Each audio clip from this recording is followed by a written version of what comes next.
সংবিধানের যে ধারাগুলার কারণে ফ্যাসিবাদ জন্ম নেয়, আমরা ওই ধারাগুলাই সংবিধান থেকে আমরা নির্বাসনে পাঠায় সংস্কার করতে চাই।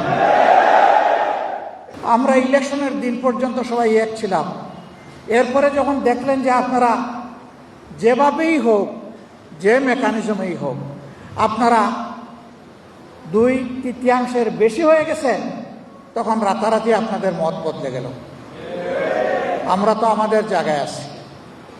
জাতিকে বলেছিলাম, আপনারা প্রতিনিধিত্বের জন্য আমাদেরকে একটা ভোট দিবেন আমাদের প্রতি, আর রাষ্ট্র মেরামতের জন্য, নতুন একটি প্রত্যাশার বাংলাদেশ গড়ে তোলার জন্য আপনারা গণভোটে হা দেবেন। জনগণ দিয়েছে, তারা এখন মানবেন না। এখন তারা সংবিধান সংশোধন করবেন। সাংবাদিক বন্ধুরা জিজ্ঞেস করে, সংশোধন আর সংস্কারে তফাৎ কি? একটা হচ্ছে পুরানা জামা ছিঁড়ে গেছে, ওইটাকে কেটে জুড়া দিয়ে পরানো। আরেকটা হচ্ছে গায়ের জামার 3টা অংশ, ছিঁড়া অংশটা পুরা ফেলে দিয়ে সেখানে নতুন জামা পরানো। আমরা ওই কাটা ছেঁড়া জামা আর জাতির গায়ে পরাতে চাই না। এই সংবিধান 17 বার 16 বার সংশোধন হয়েছে। এত সংশোধনের পথে ফ্যাসিবাদ আসলো কিভাবে? সংবিধানের যে ধারাগুলার কারণে ফ্যাসিবাদ জন্ম নেয়, আমরা ওই ধারাগুলাই সংবিধান থেকে আমরা নির্বাসনে পাঠায় সংস্কার করতে চাই। সরকারি দল বলছেন তারা সংস্কার মানবেন না, তারা সংশোধন করবেন। আমরা তাদেরকে অনুরোধ করব, যদি গণতন্ত্রে আমরা সবাই বিশ্বাসী হই, আসুন গণভোটে আমরা সবাই এক হয়ে যাই।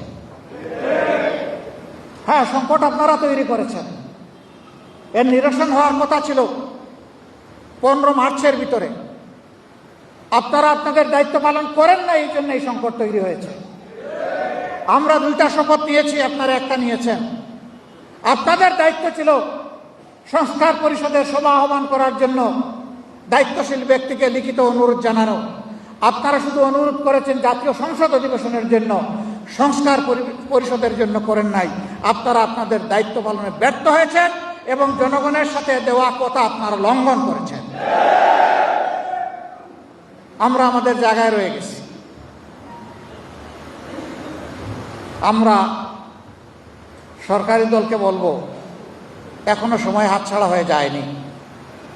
আমরা চেয়েছিলাম সংসদের ভিতরে সমাধান হোক, আপনারা সুযোগ গ্রহণ করেননি।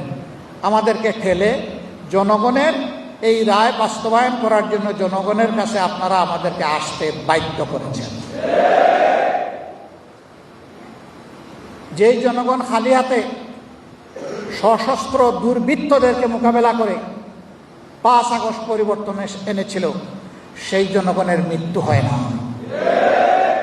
এই জনগণ এখনো জীবিত, এখনো জাগ্রত। বিশেষ করে আমাদের যুব সমাজ, যাদের নেতৃত্বে শেষমেশ ফ্যাসিস্টরা পালাতে বাধ্য হয়েছে। আমরা তাদেরকে বলবো, তোমরা তোমাদের বিপ্লবের যে খালি হাতের হাতিয়ার, অর্থাৎ দেশপ্রেম এবং ইমানের হাতিয়ার, সেটাকে আবার শানিত করো।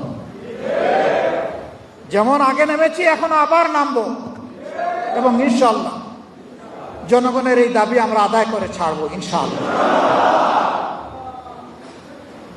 এ দাবি আদায় না হওয়া পর্যন্ত একটি ইনসাফ ভিত্তিক বাংলাদেশ গঠন করা অসম্ভব।